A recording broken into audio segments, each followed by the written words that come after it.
আসসালামু আলাইকুম। তোমাদের সকলকে স্বাগত জানাচ্ছি রক সারণীর দ্বিতীয় ক্লাসে। একটা কথা একটু বলে নিই যে আসলে এইভাবে লাইভে না থেকে তোমাদের সাথে রেকর্ডেড ক্লাসে আসতে আমার নিজেরই মন খারাপ হয়।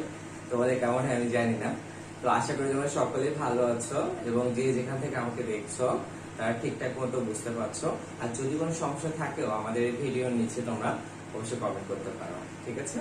ওকে, তো আজ আমরা যে ক্লাসটা করব সেটা কিন্তু আমাদের টপিকসটা ছিল ব্যাপন ও আণবিক ভর। খুবই পরিচিত একটা ব্যাপার, তাই না? ব্যাপন ব্যাপারটা কিন্তু সেই আমরা ক্লাস 8 থেকে শিখে আসছি। তাহলে এটা সংজ্ঞাটার কথা যদি বলা হয় তাহলে কিন্তু খুব পরিচিত আমাদের, যে যদি কোনো পদার্থ সেটা যদি উচ্চ থেকে নিম্ন ঘনত্বের দিকে ছড়িয়ে পড়ে সেটাকে কি বলা হবে? ব্যাপন বলা হবে। এখন পদার্থ বলতে কোন পদার্থগুলা? পদার্থ বলতে কিন্তু এখানে মেইনলি তিনটা পদার্থকে বোঝায়, মানে তিন ধরনের যে গঠন আমাদের পদার্থের, কঠিন হোক, তরল হোক, বায়বীয় হোক, ইটস নট পারফেক্ট, এটা কোনো ব্যাপার না। তুমি যে কোনো পদার্থ হইতে পারে, কঠিন, তরল, বায়বীয় হইতে পারে, সেগুলা যদি উচ্চ ঘনত্ব থেকে নিম্ন ঘনত্বের দিকে ছড়িয়ে পড়তে পারে স্বতঃস্ফূর্ত ভাবে, অবশ্যই স্পন্টেনিয়াসলি ছড়াইতে হবে, তাহলে সেটাকে কি বলা যায় বলতো? ব্যাপন বলে। এখন তোমাদের কাছে যদি ব্যাপনের উদাহরণ আমি শুনতে চাই তাহলে তোমরা কি বলবা? একেবারে ক্লাসিক্যাল যে উদাহরণ তোমরা সবাই মুখস্থ করে ফেলেছো, তোমরা বলবা যে ভাইয়া ঘরে সেন্টে শিশি রাখলে বা কোনো আতর রাখলে বা ধূপ রাখলে সেই গন্ধ চারিদিকে ছড়িয়ে পড়ে, ক্লাসিক্যাল এক্সাম্পল। আবার অনেকেই বলে যে হচ্ছে ভাই আমি তো একটু আধুনিক হয়েছে, আমি বলতে পারি এমন যে একটা পাত্রে যদি আমি এরকম একটা পাত্র নিতাম, এই পাত্রের ভিতরে আমি পটাশিয়াম পারম্যাঙ্গানেট দিতাম, হ্যাঁ পটাশিয়াম পারম্যাঙ্গানেট দিতাম, তাহলে এই ভিতরে পানির ভিতরে এটা দেওয়ার ফলে আলটিমেটলি এই যে কালারটা এটা কি হয়ে যেত? পুরোপুরি গোলাপি বর্ণ ধারণ করতো।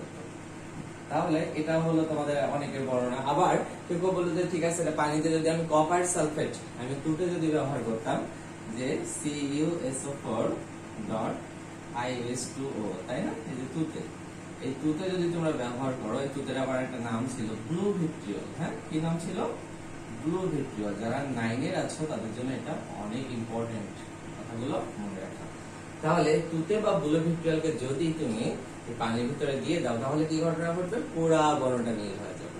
আমরা নীল ব্যবহার করি না অনেক ক্ষেত্রে, দেখেছো না? যে হচ্ছে তোমার আম্মু বা যখন ওয়াশ করার জন্য তোমার মনে করো নীল ব্যবহার করে, তাহলে সেটাতেও কিন্তু আসলে তুতের ব্যবহারটা থাকে। বুঝতে পারছো? তাহলে আশা করি এটা নিয়ে কোনো কনফিউশন তোমাদের নাই। তাহলে এটা এক প্রকার ব্যাপন। কিন্তু আরো কিছু কিছু ব্যাপার আছে ব্যাপন, আরো কিছু কিছু ব্যাপার আছে। তোমাদের বই থেকে কিছু কথা বলে দেন আমি আউট অফ দ্য বক্স চলে যাবো, ঠিক আছে? তোমাদের ক্লাস 8 থেকে তোমরা শিখেছিলে যে একটা গাছ, এখানে একটা গাছ আছে, ধরো তো এই গাছটা এই পরিবেশের থেকে আমরা জানি যে উদ্ভিদ পরিবেশ থেকে কার্বন ডাই অক্সাইড গ্রহণ করে আর অক্সিজেন ত্যাগ করে। এখন তোমাদের মধ্যে একটা ভুল ধারণা আছে যে উদ্ভিদ মনে হয় সব সময় কার্বন ডাই অক্সাইড গ্রহণ করে। ইভেন ওরা যখন খাদ্য তৈরি করতে চায়, ওরা যখন খাদ্য তৈরি করতে চায় তখনও কার্বন ডাই অক্সাইড গ্রহণ করে, আবার যখন ওরা শ্বাস গ্রহণ করতে চায় মানে শ্বাস প্রশ্বাসের জন্য ওরা কার্বন ডাই অক্সাইড গ্রহণ করে না। এই কথাটার ভিতরে একটু ভুল আছে। তোমাদের মনে রাখতে হবে পৃথিবীতে যত প্রকার প্রাণী আছে, প্রাণী বলতে শুধুমাত্র যে আমাদের কথা বলা হচ্ছে তা কিন্তু না, মানে জীব আর কি। তো যত প্রকার জীব আছে, জীব বলতে বোঝায় প্রাণী এবং উদ্ভিদ, তাই না? তো প্রাণী এবং উদ্ভিদ সকল প্রকার জীবই তোমার শ্বাস ধারণের জন্য অবশ্যই অবশ্যই অক্সিজেন গ্রহণ করে থাকে, ঠিক আছে? তাহলে এই ধারণাটা কিন্তু মস্ত বড় ভুল ছিল যে উদ্ভিদ শুধুমাত্র কার্বন ডাই অক্সাইড গ্রহণ করে। তার মানে উদ্ভিদও অক্সিজেন গ্রহণ করে, কখন? যখন ও শ্বাস গ্রহণের প্রয়োজন হয়। বুঝতে পারছো? তবে উদ্ভিদ কার্বন ডাই অক্সাইড গ্রহণ করে সালোক সংশ্লেষণের জন্য, ঠিক আছে? তাহলে এতটুকু আমরা ভালোভাবে মনে রাখবো, কারণ তোমরা সালোক সংশ্লেষণের যে বিক্রিয়াটা ছিল সেটা 80 থেকে শিখে এসেছো আশা করি। কি কি দরকার হয়? আমাদের দরকার হয় এরকম যে হচ্ছে সালোক সংশ্লেষণের জন্য কার্বন ডাই অক্সাইডের দরকার হয়, তার সাথে পানি দরকার হয়, তার সাথে আমার কি দরকার হয় বলতো? আমার এইখানটায় সূর্যের আলোর উপস্থিতিতে সূর্যের আলোর উপস্থিতি লাগে, তাই না? সূর্যের আলোর উপস্থিতি প্রয়োজন হয়। দেন আমাদের কি তৈরি হচ্ছে? আমাদের তৈরি হয় শর্করা জাতীয় খাদ্য, শর্করা, এবং কি তৈরি হয়? আমাদের অক্সিজেন এরকম তৈরি হয়, তাই তো? তাহলে এটা হলো সালোক সংশ্লেষণ বিক্রিয়া। তো এইটার জন্য কার্বন ডাই অক্সাইড তোমার উদ্ভিদ গ্রহণ করে, ঠিক আছে? আর আরো একটা বেসিক প্রমাণ বা বড় একটা এক্সাম্পল বলা যেতে পারে যে উদ্ভিদ যে অক্সিজেন গ্রহণ করে তার একটা বড় প্রমাণ হলো যে আমরা কিন্তু মনে করো যে অনেক ক্ষেত্রে লেখা থাকে যে বড় বড় গাছের নিচে রাত্রে ঘুমাতে নিষেধ করা হয়। কেন? রোদ চলে আসবে, তাই তেমন কিছু? বিষয়টা কিন্তু মোটেও তা নয়। তাহলে কি ছিল সমস্যা? সমস্যাটা হলো যখন রাত্রে তুমি যাচ্ছ তখন তো সলিউশন প্রক্রিয়া চলতেছে না। তাহলে কি ঘটনা ঘটবে? তখন কিন্তু সলিউশন প্রক্রিয়া না চলার কারণে ওখানে শুধুমাত্র উদ্ভিদ শ্বাস গ্রহণ করছে, শ্বাস ত্যাগ করছে। কারণ রাত্রে তো আর সূর্যের আলো নাই, তাই তো? তখন উদ্ভিদ অক্সিজেন গ্রহণ করছে এবং কার্বন ডাই অক্সাইড ছাড়ছে। এবং অনেক বড় যেহেতু গাছ, তাহলে তো অনেক বেশি পাতা থাকবে, আর পত্ররন্ধ্রের ভিতরে মাধ্যমে যেহেতু এটা আদান প্রদান করছে, সুতরাং তুমি যদি ওই গাছের নিচে ঘুমাও তাহলে তোমার শ্বাসকষ্ট হইতে পারে, কারণ এত বেশি কার্বন ডাই অক্সাইড ওখানে উৎপন্ন হয়। এই এবার বুঝতে পারলে তো? তাহলে এই ভুলটা কিন্তু আর করাই যাবে না। ওকে, তো এখানে আমার কথাটা হলো ওটাও ছিল না যে আসলে অক্সিজেন কি কার্বন ডাই অক্সাইড এগুলো নিয়ে আসলে আমাদের মূল বিষয় না। আমাদের মূল বিষয়টা ছিল যে এইখানে যে কার্বন ডাই অক্সাইড বলো বা অক্সিজেন বলো সেগুলো গ্রহণ করে কিভাবে, এরা গ্রহণ করে কেমন করে? একটা উদ্ভিদ ওখানে তো কোনো নল নাই, পাইপ নাই, তাহলে আসে কেমন করে এগুলা? চলো একটু বুঝে নি। দেখো, এই গাছটা যদি আমি সরাইতে পারতাম তাহলে ওই জায়গাটা জুড়ে কে ছিল বলতো? বাতাস ছিল না? চিন্তা করো যে চারপাশে যে বাতাসটা আছে, হ্যাঁ, চারপাশে যে বাতাসগুলো আছে সেখানে যে পরিমাণ কার্বন ডাই অক্সাইড আছে, এখানে কি সেই পরিমাণ কার্বন ডাই অক্সাইড আছে গাছের ভেতরে? কারণ গাছ তো কার্বন ডাই অক্সাইড দিলে সেটা ব্যবহার শুরু করে দেয়। তাহলে এর ভিতরে কিন্তু সঞ্চিত অত পরিমাণ কার্বন ডাই অক্সাইড নাই যতটা এই বাতাসের মধ্যে আছে। তাহলে বলতো ঘনত্ব কোথায় বেশি ভাইয়া? তাই ঘনত্ব কিন্তু এইখানে বেশি। দেন এইখান থেকে তাহলে এই অধিক থেকে তোমার কম ঘনত্বের দিকে মুভ করবে অটোমেটিক্যালি। আবার এই উদ্ভিদ যখন অক্সিজেন তৈরি করে ফেলে, যখন বিভিন্ন পাতার ভেতরে সব অক্সিজেন তৈরি হয়ে যায়, তখন কিন্তু সেটা আবার এই যে বাতাসের পরিমাণের মধ্যে যে পরিমাণ অক্সিজেন আছে একটা নির্দিষ্ট এরিয়াতে বাতাসের যে পরিমাণ অক্সিজেন আছে তার থেকে এখানে কিন্তু পরিমাণটা অনেক বেশি, কারণ প্রতি পাতার ভেতরে অক্সিজেন উৎপন্ন হয়েছে। তখন সেক্ষেত্রে এই বাতাসের থেকে এইখানে অক্সিজেনের ঘনত্ব কি ছিল? বেশি ছিল, অধিক ঘনত্ব ছিল, এবং সেখান থেকে কম ঘনত্ব দিকে, তাহলে অটোমেটিক্যালি সে বাতাসে রিলিজ। বুঝতে পারছো? ইভেন আমরা আমাদের শ্বাস গ্রহণের জন্য যে অক্সিজেন গ্রহণ করি সেম ওয়েতে, কার্বন ডাই অক্সাইড ত্যাগ করি সেম ওয়েতে। আমরা যখন খাবারটা খাই না তখন কিন্তু শর্করার অক্সিজেন, বুঝতে পারছো? আমরা খাই যখন তখন এই ঘটনাটা আমরা ঘটে, মানে উল্টা করে, তখন আমাদের শরীরের ভিতরে কার্বন ডাই অক্সাইড পানি তৈরি, সূর্যের আলো তৈরি হয় না যদি, হ্যাঁ, কার্বন ডাই অক্সাইড আর পানি তৈরি হয়। এই কার্বন ডাই অক্সাইড দেখবো আমাদের শরীর থেকে রিলিজ হয়, বুঝতে পারছো? রিলিজ হয়, আমরা নিঃশ্বাসের সাথে ত্যাগ করে ফেলি, কারণ আমাদের শরীরে অনেক বেশি খাবার খাই, আবার ওইগুলোর মধ্যে অনেক বেশি কার্বন ডাই অক্সাইড তৈরি হয়, যেটা আবার আমাদের আশেপাশে যে বাতাস ছিল তার থেকেও কি বলতো ঘনত্ব বেশি, কারণ পরিমাণের দিক থেকে বেশি হয়ে যাচ্ছে। সুতরাং অধিক ঘনত্ব থেকে কম ঘনত্ব থেকে ছড়িয়ে পড়ে, বুঝেছো? ইভেন আমাদের শরীরের ভেতর যে অক্সিজেন ছিল সেই অক্সিজেনটা যখন ছড়িয়ে পড়তে চায় তখন সেটাও ব্যাপনের মাধ্যমে ছড়িয়ে পড়ে, বুঝতে পারছো? সেটাও কিন্তু এই ব্যাপনের মাধ্যমে ছড়িয়ে পড়ে। আচ্ছা, তোমাদের আমাদের শরীরের ভিতরে একটা ফ্রিজ আছে, তোমরা কি জানো? সেটা হলো আমরা বলে থাকি ফ্রিজটা এরকম যে অক্সিজেন যেটা তুমি ব্যবহার করছো বা তৈরি, মনে করো তুমি এর ভিতরে আমাদের শরীরের ভিতরে যেটা আছে সেই অক্সিজেনটা যেটা আমাদের প্রয়োজন হচ্ছে না আপাতত, সেটা অক্সিজেন এবং হিমোগ্লোবিন একসাথে যুক্ত হয়ে অক্সিহিমোগ্লোবিন তৈরি করে। তোমরা যারা বায়োলজি নিয়ে একটু ঘাটাঘাটি করেছো বা এসএসসি যারা আছো তারা ঠিকঠাক বুঝতে পারছো। তাহলে এটা কি তৈরি করে? অক্সিহিমোগ্লোবিন তৈরি করে। আমি এটাকে ফ্রিজ বলে থাকি, মানব ফ্রিজ। কেমন? কারণ এই অক্সিহিমোগ্লোবিনের কাজটা হলো যখন তোমার অক্সিজেনের ঘাটতি হবে তখন তোমার শরীরের ভেতরে, তখন ওটা ভেঙে যাবে, অক্সিহিমোগ্লোবিনটা ভেঙে যাবে, ভেঙে অক্সিজেন আলাদা হয়ে যাবে, দেন ওটা আবার ব্যাপনের মাধ্যমে রিলিজ হবে, পুরো শরীরে ছড়িয়ে পড়বে। দেখছো তাহলে ব্যাপনের গুরুত্ব কতখানি? তো এই যে গুরুত্বের কথাগুলো বললাম না, সবগুলা কিন্তু আমাদের এই যে টেক্সট বুক থেকে বা আমাদের এই যে আশেপাশে ঘুরে ফিরে চলে আসছে। চলো একটু আউট অফ দ্য বক্স চিন্তা করে যে এছাড়াও ব্যাপন কোথায় হতে পারে,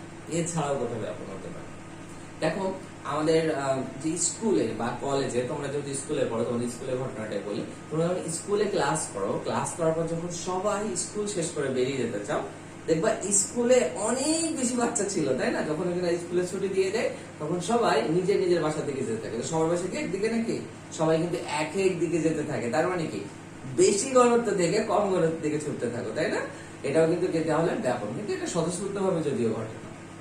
চলো আরেকটু উদাহরণ দিই। যেমন ধরতে পারো যে তোমার আমরা যখন খাইতে বসি ডাইনিং এ, তখন আমাদের যে রাইসের জন্য যে বোলটা থাকে, তো সেখান থেকে দেখবো সবাই রাইস নিয়ে নিয়ে আমাদের সবার একটা করে ফাঁকা প্লেট থাকে, সকলে আমরা সেখানে রাইস নিয়ে নিই। তার মানে কি হলো? কেন ব্যাপন ঘটলো, অধিক থেকে কমের দিকে আসলো, কিন্তু এখানে কিন্তু স্বতঃস্ফূর্ত ভাবে হচ্ছে না, এই কন্ডিশনটা মেনে চলতেছে না। চলো আরেকটা উদাহরণ দেই।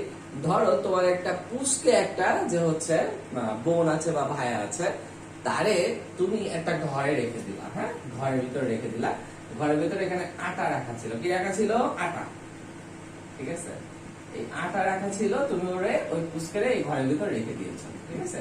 এখন দিয়ে তুমি দরজাটা লক করে দিছো। কিছুক্ষণ পর, এর বয়স মনে করো 3 থেকে 3.5 বছর হয়তো বা, কিছুক্ষণ পর দরজা খুলে তুমি যে অবস্থাটা দেখবা সেটা হলো ব্যাপক। কি দেখবা বলো তো? দেখবা ও ফুল মেকআপ করে ফেলেছে, নিজের শরীরের সমস্ত জায়গায় পাউডারের মতো ব্যবহার করছে আটা, এবং ইচ্ছা মতন ছড়াইছে। তার মানে কি, অধিক ঘনত্ব থেকে সব কম ঘনত্বের দিকে ছড়িয়ে ফেলেছে। তাহলে এটা আমি কি বলতো? ব্যাপন। তাহলে ব্যাপনটা খুবই সহজ ব্যাপার, তোমরা সহজভাবে ভাববে। আশা করি এটা নিয়ে আর কোনো কনফিউশনাল যে এই না যদি কখনো তৈরি হয়, তাহলে আমাকে নির্দ্বিধায় জানাতে পারো যে ভাই আমি এই বিষয়টা বুঝি নাই। আশা করি ব্যাপন নিয়ে সমস্যাটা তোমাদের হবে না, ঠিক আছে। আচ্ছা, তাহলে আমরা ব্যাপনটা ক্লিয়ারলি বুঝে গেলাম। এবার আসো আমরা যে আমাদের আজকে আরেকটা টপিক ছিল, সেটা মোস্ট ইম্পর্টেন্ট। আমাদের শুধু দ্বিতীয় অধ্যায় বলে কথা না, কেমিস্ট্রির একটা বেসিক টপিক আমরা পড়তে যাচ্ছি, সেটা হলো আণবিক ভর। তো আণবিক ভর পড়তে গেলে তোমাকে আগে পারমাণবিক ভর জানতে হবে, তারপর না আণবিক ভর, তাই না? তোমাকে তো আগে এইচএসসি পাস করতে হবে, তারপর তো এইচএসসি তে যাবে নাকি? তাহলে পারমাণবিক ভর থেকে তারপরে তো আণবিক ভরে আমরা যাবো। তো পারমাণবিক ভরটা আমরা একটু শিখে ফেলি। পারমাণবিক ভর, এটা আমরা কিভাবে মনে রাখবো? দেখো, আমরা পারমাণবিক সংখ্যা পড়েছি, তোমরা অবশ্যই হাইড্রোজেন, হিলিয়াম, লিথিয়াম এভাবে পারমাণবিক সংখ্যা 30 পর্যন্ত মুখস্থ করবা। হ্যাঁ, তো 30 পর্যন্ত মুখস্থ করলে আসলে সুবিধা কি হবে? আমাদের মোটামুটি আমাদের এসএসসি লেভেল তো ভালোভাবে পার হয়ে যাচ্ছে, তার সাথে সাথে আমরা এইচএসসি তো এর বাইরে খুব একটা পড়া লাগে না, ওই 30 পর্যন্ত এনা, ঠিক আছে। তাহলে অনেকের আবার 30 পর্যন্ত 20 পর্যন্ত মনে থাকে না। চলো একটা ছন্দ লিখে দিই তোমাদের জন্য, দেখি তোমাদের মনে রাখতে পারো কিনা। আই হেলি বেবিকে নিয়ে ওখানকার ফুল নিয়ে নাও। হ্যাঁ, তাহলে এখানে আমি একটু প্রত্যেকটা আলাদা করে দিই। হাই এখানে দিয়ে হাইড্রোজেনকে বোঝানো হয়েছে, এ এখানে লি, বে, আর এখানে কি ছিল হলো তো বি, কে নিয়ে ওখানকার ফুল নিয়ে নাও, ঠিক আছে। তাহলে খুব সহজে মনে রাখতে পারলাম। Hydrogen, helium, lithium, beryllium, boron, carbon, nitrogen, oxygen, fluorine, neon, sodium. বলতে শেষ। এর পরেগুলো ভাই কি হবে? পরেগুলো তো মনে থাকে না, ঠিক আছে। চলো এটার জন্য আমাদের ঠিক আছে। ধরো একজনের নাম হলো মগা আলী, বুঝছো? নামটা কি ছিল? মগা আলী। মগা আলী ধরে নাও এসআই পুলিশ, মগা আলী এসআই পুলিশ না, মগা আলী এসআই পুলিশ কালু। হ্যাঁ, এসআই পুলিশ কালু আছে, তার কাকা। তার মানে আমরা এভাবে বলে রাখবো মগা আলী এসআই পুলিশ কালু এর কাকা, ঠিক আছে। এভাবে বলে রাখবো। তাহলে কি লেখা যায়? এই যে মগা, I mean M G, Ali, তাহলে কি হবে? আলী। এস আই, তাহলে এস আই পুলিশ, তাহলে এটা এরকম হবে। কালু মনে রাখবো এভাবে, আর এটা হলো কা। দেখো তোমরা কিন্তু বুঝতে পারছো আমি কি লিখতে চেয়েছি। Magnesium, aluminium, silicon, phosphorus, sulphur, chlorine, argon, potassium এবং ক্যালসিয়াম। তাহলে আমরা কিন্তু 1 থেকে 20 পর্যন্ত অলরেডি শিখে ফেললাম। তার সাথে তোমরা একটু এক্সট্রা এক্সটেনশন যেটা সেটাকে বলে তোমরা 30 পর্যন্ত কমপ্লিট করে ফেলবা, ঠিক আছে। তাহলে এটা জানাটা আমাদের খুবই জরুরি। তোমাদের কাছে যখন জানতে চাওয়া হবে যে 8 নম্বর অক্সিজেনের পারমাণবিক সংখ্যা কত, তোমরা যদি গুনতে থাকো, এটা খুবই বাজে হ্যাবিট। গোনার কোনো প্রয়োজন নাই। তোমরা এই বিষয়টাকে প্রয়োজনে তোমাদের যে পড়ার টেবিল বা যেখানে ঘুমাইতে যাও সেখানে সুন্দরভাবে একটা কাগজ দিয়ে ওখানে আলটিমেটলি লাগিয়ে রাখো। ঘুমাইতে যাওয়ার আগে যেমন আল্লাহুম্মা বিসমিকা আমুতু ওয়া আহইয়া আমাদের পড়তে হয়, তার আগে তুমি এই দোয়া এটা পড়ে ফেলো, দোয়ার আগে এটা কমপ্লিট করে যাও, কারণ এটা এত ইম্পর্টেন্ট। জাস্ট একটু মনে রাখো ভাইয়া, কারণ এটা মনে রাখতে পারলে আমাদের পরবর্তী যে বিষয়গুলো খুবই সহজ হয়ে যাবে। তাহলে এখানে কিন্তু তাহলে একটা বিষয় আমি খুব ভালোভাবে বলতে বলছি, যে হচ্ছে তোমাকে দেখে বলতে হবে সালফার কত, বলতে হবে 16 নম্বর পারমাণবিক ভর। যদি আমি বলতাম অ্যালুমিনিয়ামের কত পারমাণবিক সংখ্যা, পারমাণবিক সংখ্যা হবে একটা অ্যালুমিনিয়ামের পারমাণবিক সংখ্যা কত 13। জাস্ট আমাদের নামটা শুনে যেন আমি পারমাণবিক সংখ্যাটা বলতে পারি, ঠিক আছে। এতটা ফ্লুয়েন্সি আমার থাকতে হবে। তাহলে এই জায়গাটা আমরা ক্লিয়ার করে ফেললাম, এটা আমি মুছে দিই। তোমরা যারা ভিডিওটা দেখছো তোমরা প্রয়োজনে পজ করে নিয়ে এটা তুলে নিতে পারো, হ্যাঁ, স্ক্রিনশট নিয়ে পরে তুলে নিতে পারো। তো পারমাণবিক ভরের যে বিষয়টা বললাম সেটা হলো দুইটা ট্রিক নিয়ে পড়বো আমরা। Trick one, trick one, trick অনটা কেমন ছিল? ট্রিক অনটা এরকম যে পারমাণবিক সংখ্যাটা যদি কিনা তোমার জোড় হয়, কি হয়? জোড় হয়। জোড় বিজোড় তো তোমরা ছোটবেলা থেকে পড়তেছো, তাই না? তাহলে জাস্ট 2 দিয়ে গুণ করে ফেলো, তাহলে কি পেয়ে যাবা? পারমাণবিক ভর পেয়ে যাবা।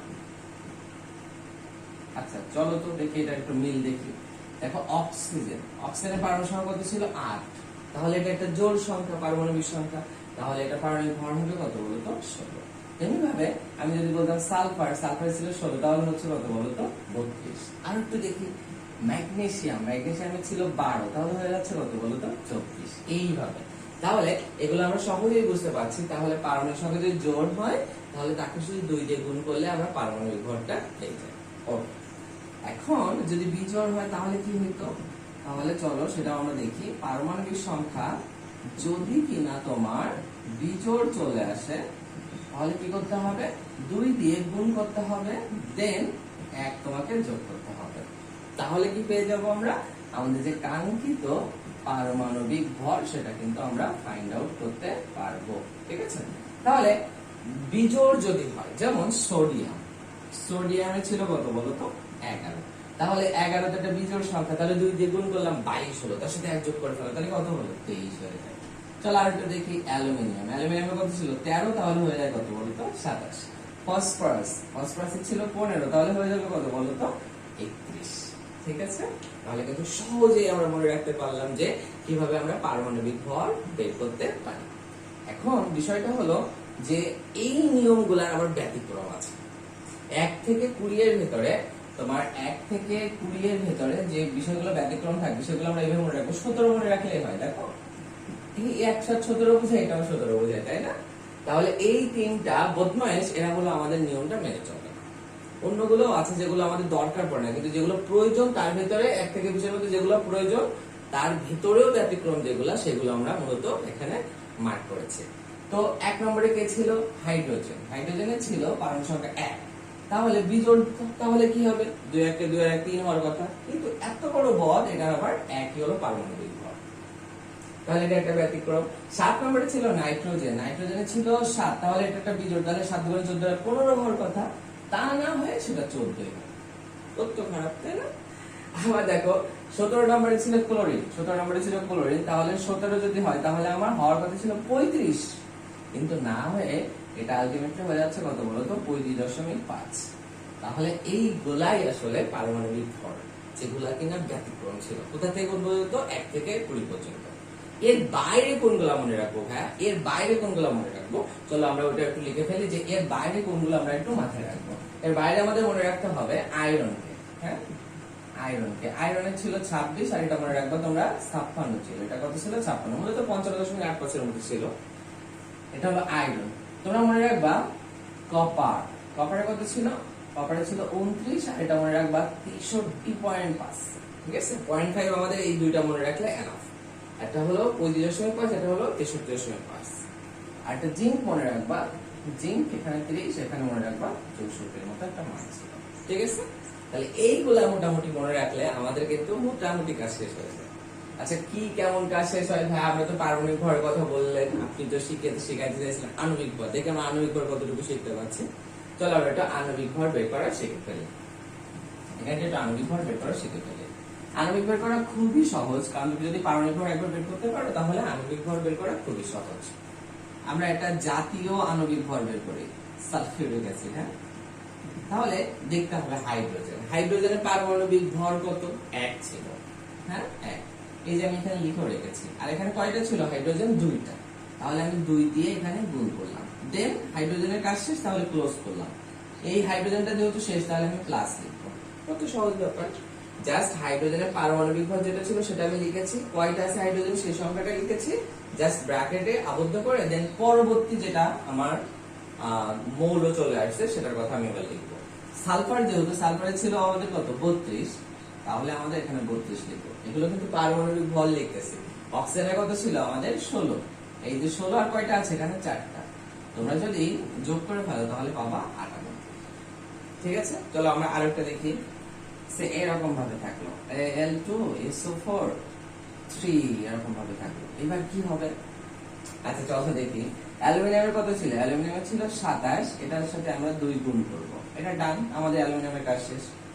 কিন্তু এই 3টা দেখো এই পুরো সালফেটের সাথে বা এই পুরো ব্র্যাকেট দিয়ে লেখা আছে যেটার সাথে, এটার সাথে পুরো গুণ অবস্থায় আছে। এজন্য 3 কে আমরা প্রথমে দিয়ে দিব। দেওয়ার পর এখানে দেখো সালফার আছে, তাহলে সালফারের জন্য আমরা কত দিব বলো তো? 32। আর অক্সিজেন কয়টা আছে? 16, আর কয়টা আছে এখানে? 4টা। তাহলে আলটিমেটলি তোমরা যোগ করে দেখবা এখানে মান পাবা তোমরা কত? 342। সহজ না? চলো আরেকটা দেখি। দেখো KO3, হ্যাঁ এটা একটু দেখে ফেলি। ক্যালসিয়ামের কত ছিল আমাদের? 40, আর কার্বনের কত ছিল আমাদের? 12, আর অক্সিজেনের ছিল 16, আর কয়টা আছে আমাদের এখানে? 3টা। এটা তুমি যোগ করে দেখো কত হচ্ছে তোমাদের? 100 হচ্ছে। তাহলে এভাবেই কিন্তু আমরা সহজে করতে পারি। চলো আরেকটা লাস্ট, আমরা এটা আজকে এটা দিয়ে শেষ করব। N×CO3, সোডিয়ামের কত ছিল আমাদের? 23 × 2, এখানে ডান। কার্বনের হলো 12 ছিল, অক্সিজেনের ছিল কত বলো তো? 16 গুণ 3, তাহলে আমরা এটা পেতাম 106। তাহলে তোমরা বুঝতেই পারতেছো যে হচ্ছে এটা কত ইজি ব্যাপার। হ্যাঁ, তাহলে যদি তুমি পারমাণবিক ভর শিখতে পারো তাহলে কিন্তু এটা বের করা খুবই সহজ। আমরা পরবর্তী লেকচারটাই যে হচ্ছে কোনটার আণবিক ব্যাপন হার কম বেশি বা আমরা নিঃসরণ করব, সেখানে আমরা নিঃসরণ হার বেশি বা কম কার হবে, কেন হয়, তো সেই বিষয়গুলো সম্পর্কে ধারণা দেওয়ার চেষ্টা করবো। তবে সেটা লাইভ ক্লাসে অবশ্যই। হ্যাঁ, ততক্ষণ পর্যন্ত যারা ক্লাসটা দেখেছো তারা শেয়ার করে রাখো নিজের টাইম লাইনে, এবং তোমার ফ্রেন্ডদেরকে মেনশন করতে থাকো যে এখানে একটা ফ্রি কোর্স হচ্ছে এবং সেখানে পুরো বিষয়টা শিখিয়ে দেওয়া হচ্ছে ফিজিক্স কেমিস্ট্রি। যাদের কিনা ভয় আছে তাদেরকে এই আস্থাটা দিতে পারো বা সেই কনফিডেন্সটা যেন ফিরে পেতে পারে সেই ব্যবস্থাটা আমরা করবো। সুতরাং সেই পর্যন্ত সবাই ভালো থাকো, সুস্থ থাকো, আমার জন্য দোয়া রেখো। আল্লাহ হাফেজ।